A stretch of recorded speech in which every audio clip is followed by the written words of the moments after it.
What happens when a babysitter uncovers the dark past of a seemingly normal home?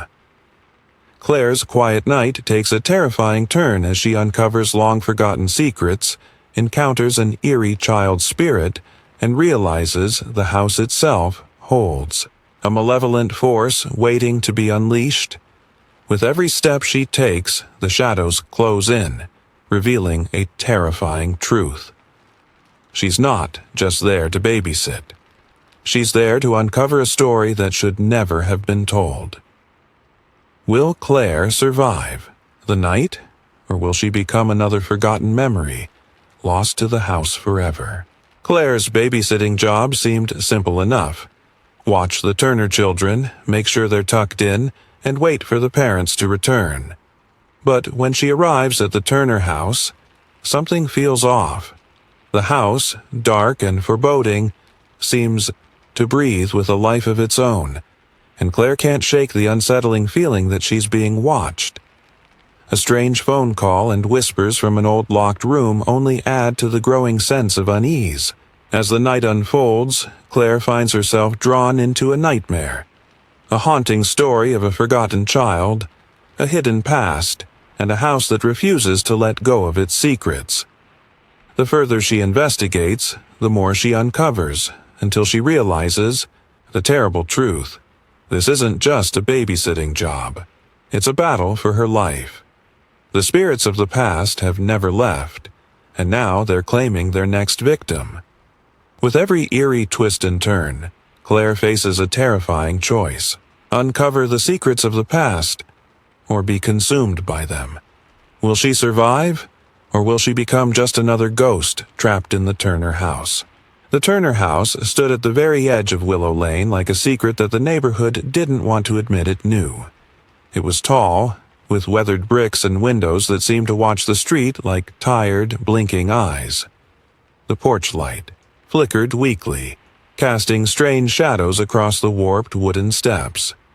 Claire adjusted the strap of her backpack and approached the front door, boots crunching on the gravel walkway.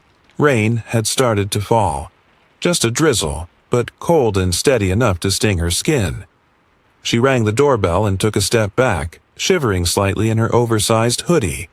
The door opened quickly, as if someone had been standing just behind it. "Claire! Thanks for coming on short notice," Mrs. Turner said, her smile too wide, too quick. Her eyes, however, looked distracted, glancing over Claire's shoulder and down the street. "No problem," Claire replied, stepping inside and wiping her boots on the mat. The inside of the house was warmer than she expected, warmer and darker. The lights were dimmed to a soft golden glow, and everything smelled faintly of lavender and something older, something musty. It reminded Claire of her grandmother's attic, sweetness hiding behind dust. Mr. Turner appeared next, straightening his tie and buttoning his coat. "The kids are upstairs. Lucy's 7, Max is 5. They're easy," he said. "They've already had dinner. Just keep them entertained until bedtime. Lucy likes stories. Max likes dinosaurs. Should be a breeze." "Where are you two headed?" Claire asked, trying to sound casual. "Anniversary dinner," Mrs. Turner answered, grabbing her purse. "At LaGrange. We've been planning it for weeks. We'll be back by midnight." She said it like she was reassuring herself more than Claire. As they turned to leave, Mr. Turner paused and added, "Oh, and one more thing." Claire tilted her head. "Yeah?" "If the kids mention a third sibling, just ignore it." Claire blinked. "Wait, what?" "They've got vivid imaginations," he said with a forced chuckle. "Don't feed into it. It's just a phase." Mrs. Turner gave a strained smile and took her husband's arm. "Bye, Claire. Thank you again." And with that, the door closed behind them, the sound of the lock clicking echoing through the hallway. Claire stood there for a second, unsure of what to make of that last comment. A third sibling. What kind of warning was that? She shook off the chill and walked deeper into the house. The living room was large but oddly arranged. Heavy furniture sat low to the floor, like it had been there for decades and didn't want to be moved. An old grandfather clock stood in the corner, ticking steadily, though the hands weren't moving. A row of family photos lined the mantel, above the fireplace. But strangely, all the faces were turned slightly away from the camera, as if every person in every picture had flinched at the exact moment the shutter clicked. Claire tried not to stare at them for too long. Instead, she headed up the creaking staircase. The second-floor hallway was narrow and smelled faintly of old wood and something faintly metallic, like rust. Light from the rain-streaked windows spilled onto the hallway carpet in pale, distorted rectangles. She found Lucy and Max in their shared room, sitting cross-legged on the floor surrounded by crayons, sticker books, and a small plastic T-Rex. They looked up at her as she entered. "Are you our new babysitter?" Lucy asked, brushing her curly hair away from her eyes. "Yep, Claire," she said, offering a smile. "I hear you guys are pretty cool." Max grinned and held up his dinosaur. "This is Fred. He eats bad guys." Claire sat down with them and helped color for a while, listening to Max roar and Lucy hum under her breath. The kids were surprisingly calm, well-mannered, even sweet. There was no chaos, no tantrums, no endless questions about snacks or cartoons, almost too perfect. After an hour, Claire glanced at the clock on her phone. 8:15. Time for bed soon. "All right, you two. Let's start winding down," she said. Lucy stood up and stretched. "Can we have a story before bed?" "Of course." They climbed into their beds and Claire pulled a chair close between them. She grabbed a storybook from the shelf and started reading. Something about a lost cat and a magic tree. But partway through, Lucy interrupted her. "You forgot someone." Claire blinked. "Who?" Lucy pointed to the empty rocking chair in the corner of the room. "Samuel. He likes stories too." Claire's throat went dry. Max nodded sleepily. "He sits in that chair sometimes. He doesn't talk much." Claire stared at the chair, which was completely still. A chill settled over her shoulders, heavy and quiet. She remembered what Mr. Turner had said. If the kids mention a third sibling, just ignore it. She forced a smile and closed the book. "Well, I think Samuel can hear the story from wherever he is. Good night, Lucy. Good night, Max." "Good night," they said in unison. Claire turned off the lights and backed out of the room slowly, shutting the door behind her. Back downstairs, she collapsed onto the couch, trying to shake off the creeping unease that had started to settle in her bones. Easy job, she told herself. Just a little imagination. The wind pressed against the windows, making the glass groan. Somewhere in the house, something creaked. Claire turned on the TV to break the silence, but the screen stayed black. And then the landline rang.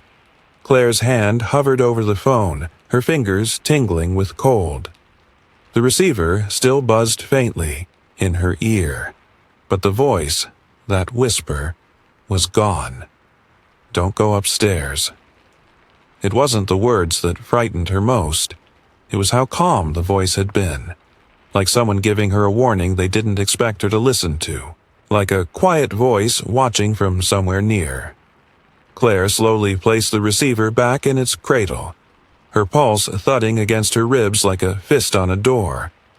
The room felt heavier now. The silence wasn't comforting. It was dense, like the house itself was listening. She stood perfectly still, straining to hear anything else. For a moment, there was nothing but the pattering of rain against the windows. The grandfather clock in the corner remained still, its unmoving hands frozen at 9:17. Then, thud, a sound from upstairs. Loud, sharp, definite. Claire jumped. It hadn't been the kind of creak you hear in old houses. It wasn't the wind. It was something heavy, like furniture being moved or a body falling. For a moment, Claire didn't breathe. She stared up at the ceiling, at the spot directly above her, the hallway that led to the children's bedroom. Then another sound, softer this time. A creak, like someone shifting their weight. Claire's first instinct was to check on Lucy and Max. She grabbed her phone from the couch and switched on the flashlight. The weak beam cut a narrow path of light in the darkened living room. Everything looked the same, but felt different. Off. She stepped quietly toward the stairs, avoiding the squeaky second step she remembered from earlier. Each step creaked anyway, no matter how carefully she moved. The flashlight beam jittered slightly in her trembling hand.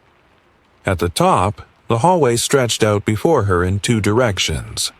To the left, the kids' room. To the right, the other end of the house. Shadows huddled along the walls like sleeping figures. Claire hesitated, then turned left. Lucy and Max's door was closed just like she'd left it. She knocked gently. "Lucy." "Max?" she whispered. No response. She opened the door. Both children were fast asleep. Max was curled around his stuffed dinosaur. Lucy had kicked off her blanket, her hand resting beside her head, a crayon still clutched in her fingers. The room was peaceful. Too peaceful.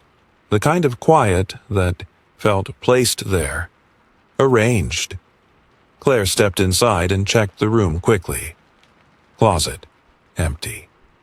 Under the beds, nothing but dust bunnies and a few dropped stickers. Then she noticed something strange. The rocking chair in the corner, the one Lucy had pointed at earlier, was rocking slightly, just a gentle back and forth, almost like someone had just gotten up from it. Claire stared at it, her heart tight in her chest. The air in the room felt colder now. She backed out slowly and closed the door. Now she had to check the rest of the house. Whatever had made that thud, it didn't come from here. She turned right toward the far end of the hallway, the part of the house she hadn't been in yet. The hallway here narrowed. The wallpaper peeled slightly near the baseboards. Picture frames lined the wall, but the faces in them were faded, their features smudged like someone had wiped them away with wet fingers. Some frames were crooked, like they'd been bumped. Claire passed the last door. She noticed it was open just a sliver. She frowned. She was sure it had been closed earlier. Locked, even. A faint draft came through the opening. She pushed the door gently with her fingers, and it opened with a low groan. The room inside was different from the rest of the house. Colder, dustier, forgotten. There was no furniture except for a single wooden chair near the window. The moonlight poured in across the floor, illuminating something odd. Footprints in the dust. Small ones, barefoot. They led from the center of the room toward the window and then vanished. Claire stepped inside, the air instantly biting at her arms. It smelled faintly of rain and old wood and something else. Something like earth, like damp soil. She scanned the walls. They were bare, except for one thing. A single photo nailed crookedly above the chair. It was a family portrait, the Turners. Mr. and Mrs. Turner stood behind a row of children. 3 children. Claire stepped closer. The third child, on the far left, was hard to see. His face had been scratched out. Not blurred, not faded, scratched out, as if someone had taken a key or a knife and dug lines across his features. Only his outline remained. Claire's breath caught in her throat. She stepped back, quickly, and knocked into something. The chair. It started rocking, back and forth, slowly. There was no breeze, no movement in the air, nothing that should have made it move.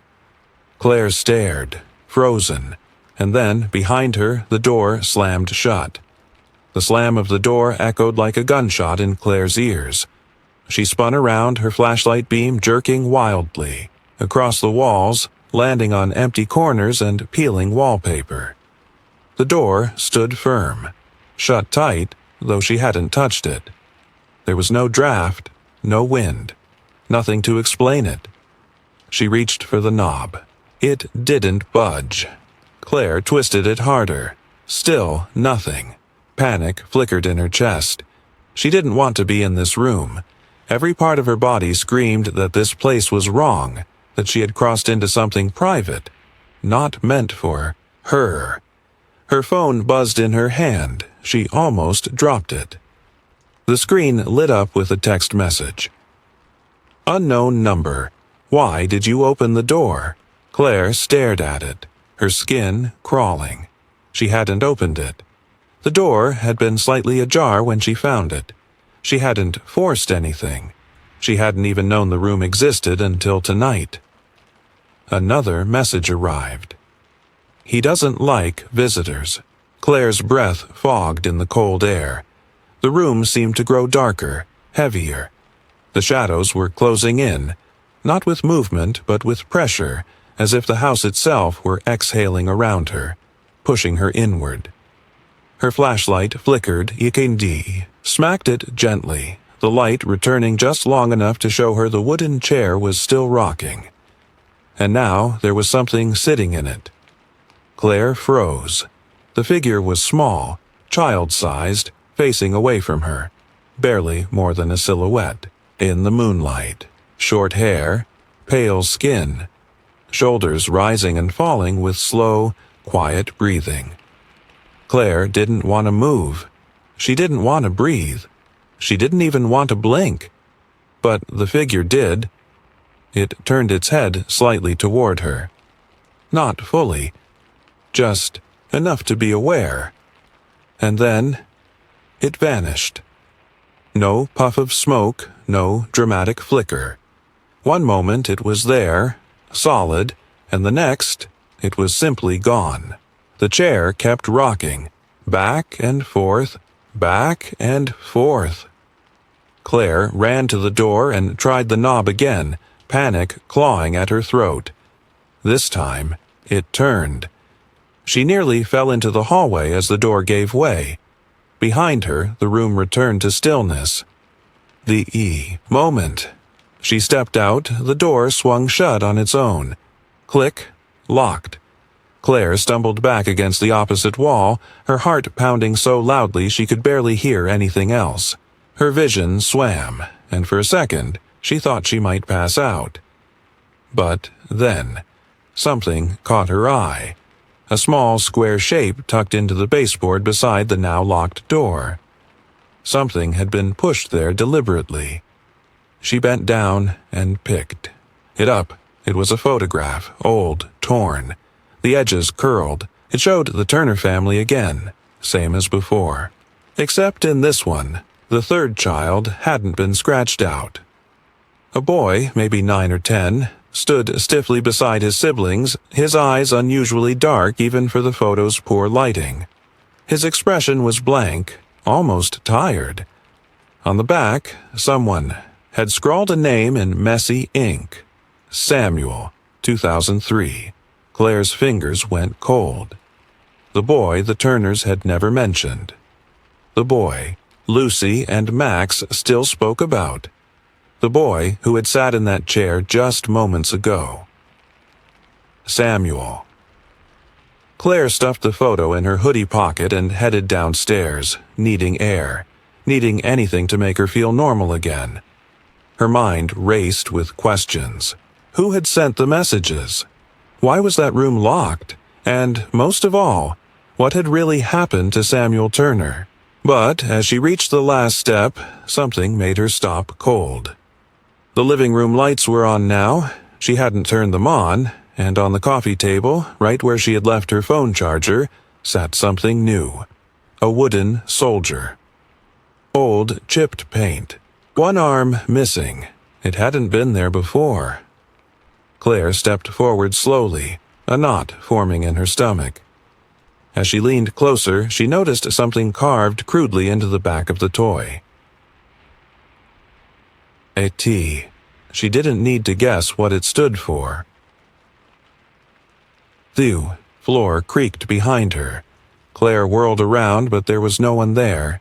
Just the old grandfather clock in the corner. Still silent, still stuck at 9:17. But now its pendulum had begun to swing. Claire's heart was hammering in her chest as she backed away from the coffee table, the wooden soldier still sitting there, an eerie reminder of something she couldn't quite grasp. Something was wrong, terribly wrong, and yet she couldn't pull herself away. Not yet. Her mind raced, jumping between thoughts and fragments of the evening. Samuel. She had seen his face in the photo. His dark eyes, his stiff, formal posture, like he was posed for a portrait but didn't belong in it.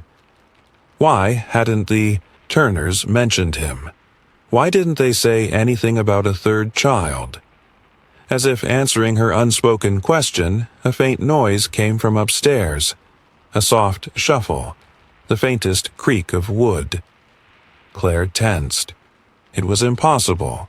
She had checked the kids' rooms, and they were both sound asleep. The house was empty now, except for her. The shadows in the living room shifted. The flickering light from the lamps cast strange, twisted shapes across the walls. Everything seemed off, as if the house itself had become something else, something unfamiliar and alive. Her feet felt frozen, to the floor, but she forced herself to move. She couldn't just stand there and let the house play tricks on her. She had to know what was happening. She had to understand. The hallway upstairs was dark, even with the weak light seeping in from the windows. She climbed the stairs slowly, trying not to make a sound, but the old wood creaked under her weight. Each step seemed louder than the last. The air grew colder as she reached the top, the shadows thicker, pressing in from all sides. When she reached the landing, she hesitated, her breath catching in her throat. The door to the children's room was ajar again, the faintest sliver of light spilling into the hallway, but it wasn't the kids she was worried about now. It was the other door, the one that led to the locked room. Claire glanced down the hallway. The room stood at the far end, the door closed as if waiting for her. She swallowed hard. The whispers of her earlier thoughts tugged at the edges of her mind. Why did you open it? He doesn't like visitors. The voice, cold and distant, still echoed in her ears. But she couldn't ignore it anymore. She had to know. She had to understand why this house felt so wrong, so suffocating. The locked room was calling to her, and for the first time that night Claire felt like she had no choice but to answer. With a deep breath, she walked toward the room, her footsteps echoing in the quiet hallway. The air grew heavier as she neared the door, the temperature dropping noticeably with each step. Her fingers trembled as she reached for the handle, but it didn't turn. It was still locked. She was almost relieved. But then, click. The door creaked open. A wave of cold air rushed past her like something was exhaling from the room, and Claire couldn't help but step inside. The door shut behind her with a soft thud, and the dim light from the hallway disappeared completely, leaving her in complete darkness. She fumbled for her phone, turning on the flashlight again. The beam cut through the shadows, revealing the room in its quiet, unsettling stillness. It looked like an old study. Faded wallpaper peeling from the walls, an antique desk pushed against the far side. Dust covered every surface. But it wasn't the furniture or the dust that made Claire's skin crawl. It was the feeling. The room felt like it had been abandoned for years, but at the same time it felt like someone had been here, watching, waiting. Her flashlight landed on a small object sitting on the desk. A journal. Claire walked toward it, her heart thumping louder with each step. The leather cover was worn, the pages yellowed with age. She opened it carefully, not sure if she wanted to know what was inside.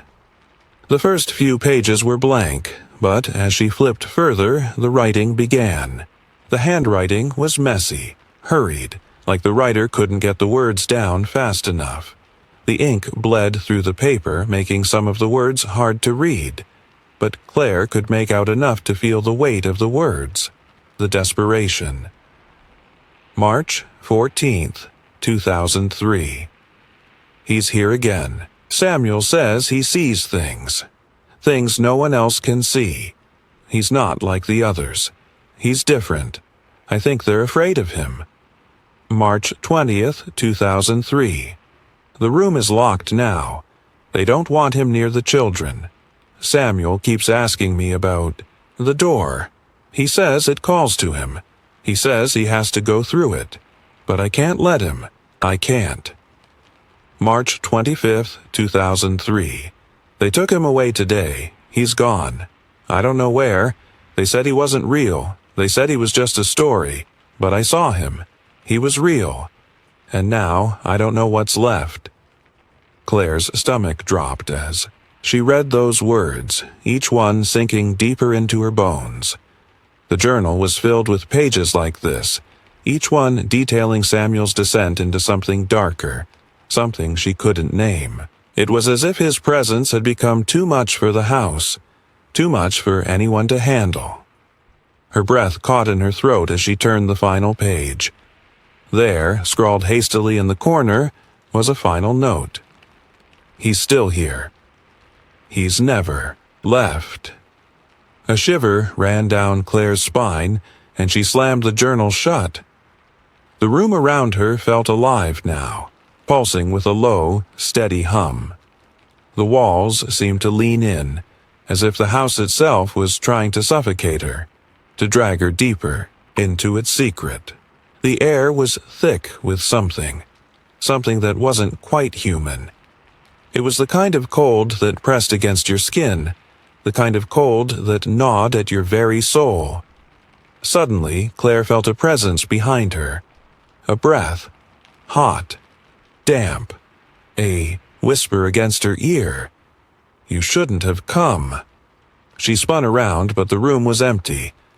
The door behind her creaked open again. With trembling hands, Claire rushed toward the door, but as she passed the desk, something caught her eye. A figure, small, pale, barely visible, stood in the corner of the room. Samuel, his dark eyes fixed on her, unblinking. His face was expressionless, like a photograph of someone who had never lived, never felt. And then, before she could move, he stepped forward, his foot scraping the floor with an eerie sound, dragging a faint, distorted echo through the air. The room seemed to close in on her, and in the darkness all she could hear was the sound of the chair. Rocking, the door behind Claire slammed shut with a resounding crash, making her jerk forward. She whirled around, her heart nearly bursting through her chest. But the room was empty. No Samuel. No sign of any movement. Just the silence. The suffocating silence that clung to the air, thick and oppressive. Claire backed away from the desk, her legs unsteady, every instinct in her screaming to run. Her flashlight trembled in her hand as it bounced across the room's dark corners. The walls seemed to pulse, the shadows stretching like tendrils reaching out, grasping for her. She needed to leave. Now. Her feet moved on autopilot, dragging her toward the door, but as her hand brushed the doorknob, a strange sensation crept over her. Something she couldn't name, a feeling that someone, or something, was standing just behind her. She turned slowly, her breath shallow, her eyes scanning the dim room. The air felt colder, like a sudden drop in temperature that made her skin tighten in warning. And there, in the far corner, stood a figure. It was a child. At first glance, it was just a shape. A small silhouette barely visible in the darkness. Too still, too unmoving. The boy was facing away from her, standing next to the window, his hands clasped behind his back. His clothes were old-fashioned. Too old-fashioned, almost like they didn't belong to this time at all. A pale blue shirt, faded over the years, with buttons that looked too big for his thin frame. The hem of his pants was frayed, and the edges of his shoes worn down. Claire's throat tightened as she took a step forward, her flashlight trembling in her grasp. The boy didn't move. "Samuel?" Her voice was barely a whisper, as if speaking louder would shatter the fragile stillness of the room. The boy didn't respond, but Claire could feel him there, watching her, even though his back was turned. Suddenly, he turned his head. The flashlight beam caught his face.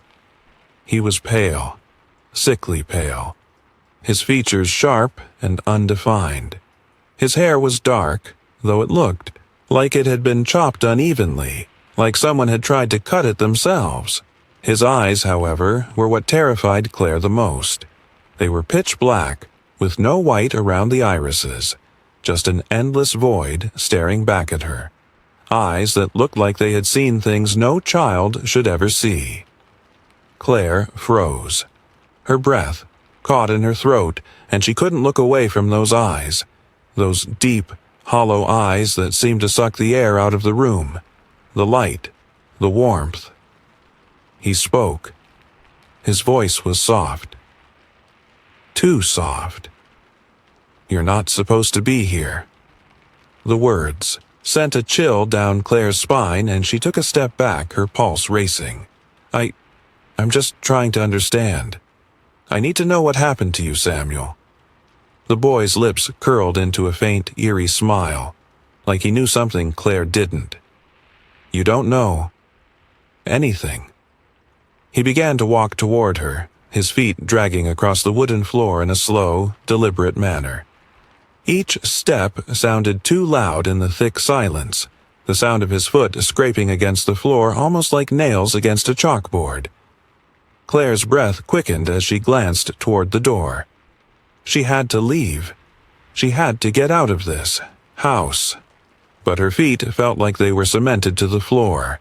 Every instinct in her told her to run, but the boy's gaze kept her rooted in place, his black eyes pulling her deeper into the void of the room. "Samuel, what happened to you?"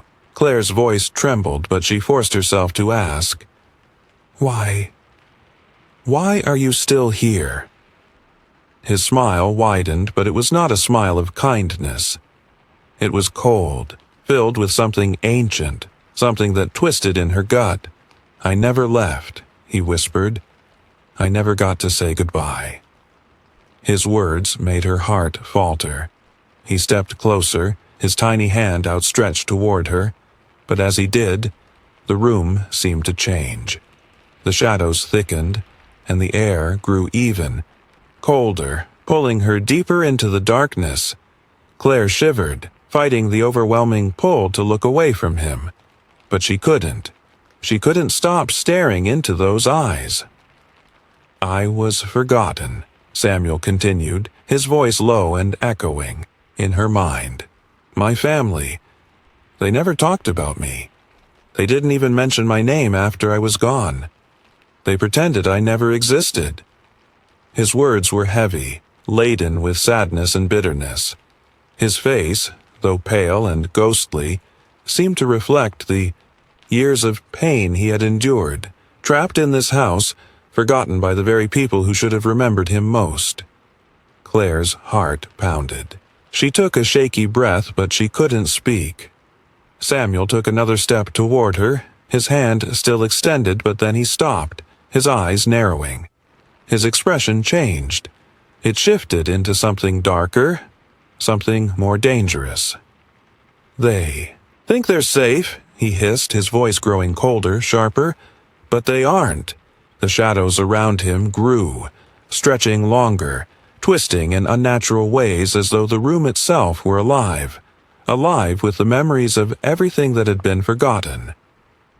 Claire felt the temperature drop even further, her skin prickling with cold. "I'm still here," Samuel whispered. and I will make them remember." Suddenly, the boy's form flickered. One moment he was standing there, right in front of her, and the next he was gone, like a candle blown out by an invisible wind. Claire gasped, stumbling back toward the door, her mind racing. Her chest was tight, her breath shallow as she grabbed the doorknob and flung it open. She turned to look one last time. The room was empty. The shadows were still.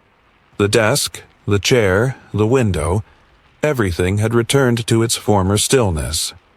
But the cold remained. A cold that filled the room, pressed against her skin, and lodged deep in her bones. The kind of cold that didn't go away, no matter how much you tried to escape it. Claire stepped out of the room, closing the door gently behind her as if afraid to disturb the silence. She didn't know what had just happened. She didn't know how much of it had been real, or if the house itself had simply played tricks on her. But one thing was clear. Samuel had been forgotten, but he hadn't forgiven. Claire's breath came in shallow, ragged gasps as she stumbled away from the locked room, the chill of Samuel's presence still hanging in the air like an unshakable fog. Her body felt numb, each step heavy and uncertain. It was as if the floor beneath her feet had lost its familiar grip. The shadows had clung to her skin, sinking into her clothes, and she couldn't shake the feeling that she was being watched, even though the house was still. She paused at the top of the stairs, her hand gripping the banister, staring down into the darkened hallway below. The entire house seemed to have fallen silent after the encounter. No creaks from the floorboards, no drafts whispering from the windows. Not even the ticking of the grandfather clock. It had stopped completely, its hands frozen at 9:17. The darkness felt oppressive, as if it were pressing in on her from all sides. Every inch of the house, every shadow, seemed to be filled with Samuel's presence. Claire felt his eyes on her even now, even though he was gone. He hadn't left. He had only just begun. As she descended the stairs, her mind raced, trying to process everything that had happened. She could still hear his voice echoing in her ears. I was forgotten. They didn't even mention my name. They pretended I never existed. The words haunted her, swirling in her mind like a storm, battering her thoughts. What did it all mean? How could a child, one who had clearly suffered so much, still be trapped in this house? What was it that he wanted? Claire's feet moved without thought, pulling her through the darkened hallway toward the living room. She needed to make sense of it all, needed to understand why this was happening to her. She had been pulled into this nightmare, and there was no turning back. She reached the living room, where the wooden soldier still sat on the coffee table, its small figure lifeless and waiting. The sight of it made her shiver, but she forced herself to step closer, to pick it up. The toy felt impossibly cold in her hands, colder than any wooden object had a right to be. The weight of it was unsettling. And then, something shifted. The phone on the coffee table buzzed. Claire's stomach dropped. The screen lit up, revealing an unknown number, and without thinking, she answered. Hello? Her voice was weak, trembling. There was a long pause on the other end. Just static at first, then soft breathing. Her heart pounded as she listened, her grip tightening around the phone. Was it him? Was it Samuel? Then, finally, a voice. Soft, almost too soft. You shouldn't have stayed. The words were faint, but they made Claire's blood run cold. She knew, deep down, that whoever was on the other end knew exactly what had happened. What had been happening? Who is this? Claire whispered, barely able to form the words. The voice continued, its tone distant but unmistakably filled with malice. The house won't let you go. You've seen too much. Samuel doesn't forget Claire. He never forgets. Her fingers tightened around the phone, but she couldn't speak. She couldn't breathe. He's still watching. He's always watching. The voice cut off abruptly, leaving only silence in its wake. Claire stood frozen, the phone trembling in her hand. Her heart raced in her chest, and she felt the air grow heavier, thicker around her. The room seemed to close in on her, the walls pressing inward like a trap she couldn't escape. Samuel's voice echoed in her mind now, louder, clearer. "I never left. You shouldn't have come. You shouldn't have opened the door." Suddenly, the temperature in the room dropped. A cold gust of wind swept across her skin, making her shiver uncontrollably. The lights flickered, then went out entirely, plunging the room into complete darkness. Claire's breath caught in her throat. She stood motionless, barely able to hear her own heartbeat over the ringing silence. The air was still, but it felt like the entire house was holding its breath. Then, thump, a soft noise came from upstairs. Another thump. Claire's body moved before her mind could process it. She ran toward the stairs, her feet pounding against the floor, her pulse thundering in her ears. She reached the bottom step and froze. There, at the top of the stairs, was a shadow, tall, dark, and unmistakable. It stood perfectly still, its form blocking the light from the hallway behind it. The shape was human, but somehow wrong, distorted in a way that made Claire's stomach twist with fear. And then she heard it. A voice, faint and distant, but unmistakable. "You shouldn't have come back." Claire's breath caught in her throat, and she stumbled back, tripping over the edge of the rug beneath her feet. She fell hard to the ground, the impact rattling her spine. But she couldn't look away from the figure at the top of the stairs. The darkness seemed to cling to it, wrapping around it like a cloak, suffocating it in shadow. The figure took a step forward, and then another. Claire scrambled to her feet, but she couldn't tear her eyes away. Her mind screamed at her to run, to leave the house, but her body refused to move. The darkness was too thick, too overwhelming. The figure's form sharpened, becoming clearer in the low light. And then, Claire saw it. The face. It was Samuel. But it wasn't just him anymore. It was something more. Something that had morphed, changed over time, twisted by the house's dark grip. His eyes were still those hollow, endless voids, but his face was distorted, as though every painful memory had carved itself into his features. He tilted his head slightly, and for a moment Claire thought he might speak again, but he didn't.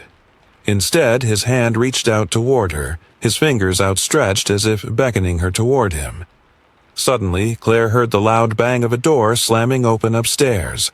Her heart leaped in her chest. Lucy. Max.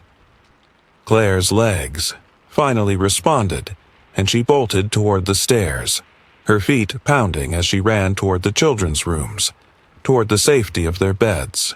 The shadows pressed in around her, filling the space with suffocating darkness, but she couldn't stop. She couldn't think. She had to get them out. She had to leave this place. But as she reached the top of the stairs, she heard the unmistakable sound of footsteps behind her. Slow, relentless, coming closer.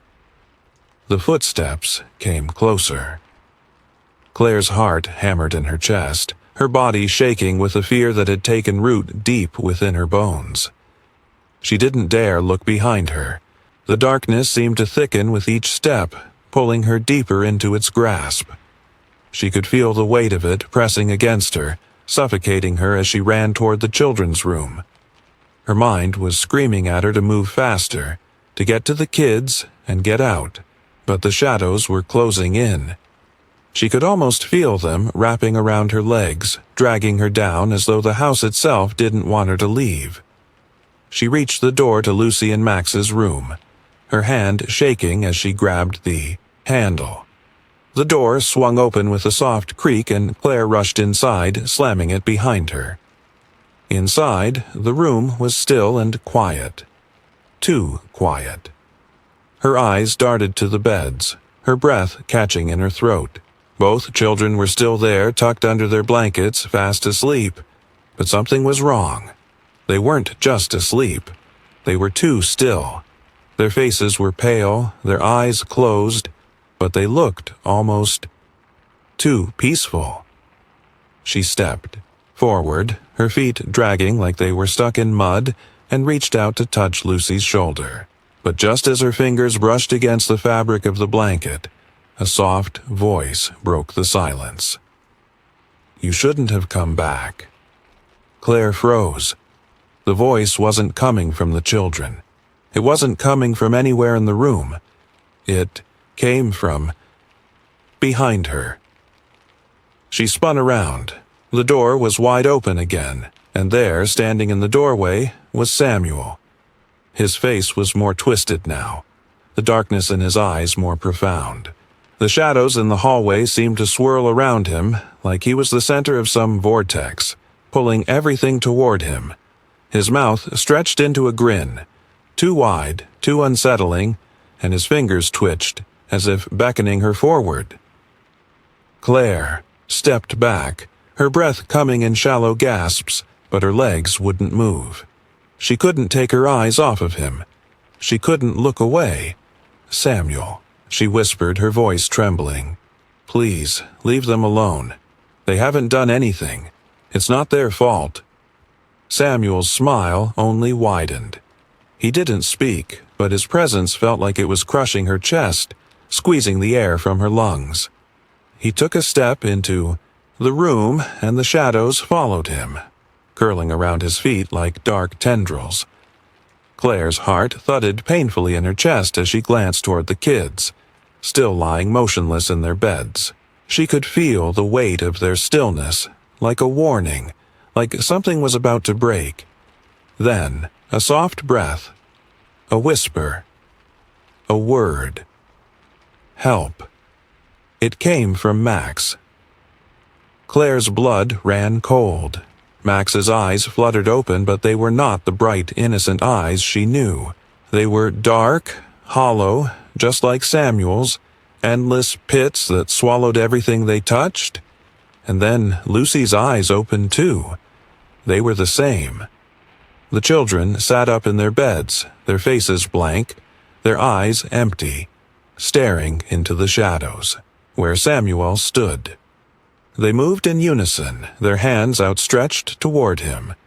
Their voices, once sweet, once innocent, were now cold, detached, as they repeated the same words over and over. He never left. He's still here. We won't let you leave. The room grew colder, the air thick with a suffocating weight. The shadows pressed against the walls, stretching and writhing like something alive, feeding on the fear. In the room. The walls themselves seemed to breathe, pulsating with an unnatural rhythm, as if the house was alive. Alive in a way that had nothing to do with the living. Claire stepped back, her eyes wide in horror. She couldn't move. Her body refused to listen to her mind. Every part of her screamed to run, but her feet were frozen, trapped in the same darkness that seemed to engulf the children. Then the door slammed shut behind her. The room was plunged into darkness. The only light was the pale glow from the moon outside, casting eerie shadows on the walls. Claire's heart raced, pounding in her chest like it might burst. Her breath caught in her throat as she felt the weight of Samuel's presence closing in around her, suffocating her with his darkness. Then, the softest sound. A whisper in the dark. "You shouldn't have come back." The voice was no longer Samuel's. It was the Turners. They had always been here. They had always known. Claire's pulse quickened as she turned toward the children, their eyes now glowing with an unnatural light. Their faces twisted into expressions that were both familiar and foreign. They were not themselves anymore. They had been consumed by whatever had been left behind in this house. Whatever Samuel had started. "Why?" Claire gasped, her voice breaking. "Why didn't you tell me? Why didn't you warn me?" But the answer wasn't spoken aloud. The walls answered for them. The house creaked, groaned, and whispered, its voice soft and low, as though it were speaking directly into her soul. The past never leaves. It never forgets. Claire's stomach turned. The house had been waiting for her, pulling her back in, drawing her in with the twisted memory of a child who had never been allowed to rest. The shadows, the whispers, they were part of it, part of the house that would never let go of what had happened here. Not now, not ever. And as she stood there, staring into the eyes of the children who had once been innocent, she realized the terrible truth. This wasn't the end. Not at all. It was only the beginning. The house had been waiting for her, for someone to uncover its secrets. It had waited for years, and now it was hungry for more. Claire took a step back, but the shadows followed, closing in on her. She could feel the weight of the house's memory pressing against her skin, suffocating her. There was no escape. Not anymore. The house wasn't done with her. It never would be. And now, neither was Samuel. Don't miss this spine-chilling journey into the heart of fear. Watch now to discover the terrifying secrets lurking within the Turner house. Hit the like button, share with your friends, and subscribe to our channel for more heart-stopping tales. Comment below and tell us, what would you do if you were in Claire's shoes? Would you uncover the truth or run away?